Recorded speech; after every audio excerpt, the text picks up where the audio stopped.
नमस्कार दोस्तों, जय श्री राम।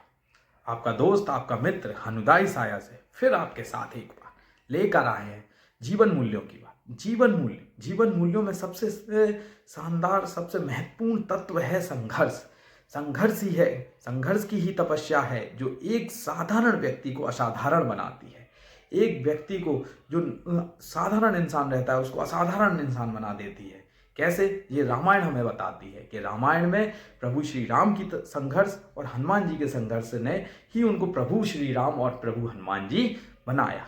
कैसे? रामायण का एक छोटा सा प्रसंग आपके साथ साझा करता हूँ कि रामायण में जब राजा दशरथ ने देखा कि अब उनका समय आ गया है कि अब उनको अपना युवराज घोषित करके उसको राजा बनाना चाहिए, तो उन्होंने अपने बड़े बेटे पुत्र को वो राजा घोषित किया। पर उसी समय माता कैकेयी ने अपने 2 वचन मांग लिए कि राजा युवराज को, राम को वनवास और भरत को राजगद्दी। तो फिर राजा दशरथ ने प्रभु श्री राम से कहा था कि आपके पास 2 रास्ते हैं, या तो आप वनवास चले जाइए, और दूसरा उन्होंने छोटा रास्ता बताया कि आप मुझे कैद कर लीजिए, मुझे बंदी बना लीजिए, जिससे माता का वचन भी रह जाएगा, मेरा उनको वचन देने का मूल्य भी रह जाएगा, और आप भी राजा बन जाएंगे, आपको कहीं नहीं जाना पड़ेगा। पर नहीं, प्रभु श्री राम ने क्या किया? उन्होंने लंबा रास्ता अपनाया। उन्होंने कही नहीं, मैं आपका वचन मानूंगा, और उन्होंने 14 वर्ष का वनवास राजा दशरथ जी के कहने पर बिना कुछ सोचे समझे चले गए। ये संघर्ष दिखाता है, प्रभु श्री राम का संघर्ष दिखाता है कि उन्होंने बनों भटक कर और उस तपस्या को जिया। उन्होंने ये नहीं सोचा कि छोटा रास्ता अपना लें और उसको पार पा जाए, नहीं, उन्होंने लंबा रास्ता लिया। उन्होंने जो मूल्य था, संघर्ष का मूल्य था, उसको पहचाना, संघर्ष की तपस्या करी।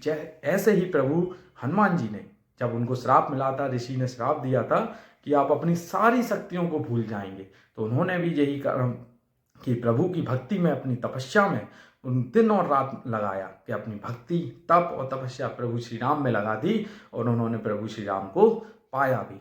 वैसे ही मनुष्य है कि जब तक मनुष्य को संघर्ष के रूपी आग में जलना नहीं पड़ेगा, जब तक मनुष्य कभी निखरेगा नहीं, तपेगा नहीं। जैसे सोना है, सोने को जब तक आग में जलाया जाता है वह उतना ही सोना निखरता है। ऐसी मनुष्य है जिसको संघर्ष के रूपी तप में जब तक जलाया जाएगा, जब और निखर के आएगा। जैसे प्रभु श्री राम, युवराज राम से प्रभु श्री राम तक बनने की गाथा उनके संघर्षों की गाथा है। अगर प्रभु राम अगर नहीं निकलते, अपने राजमहल से नहीं निकलते, तो आज हम उनको प्रभु श्री राम नहीं बोल रहे होते, वो सिर्फ अयोध्या नरेश कहलाते या एक युवराज कहलाते।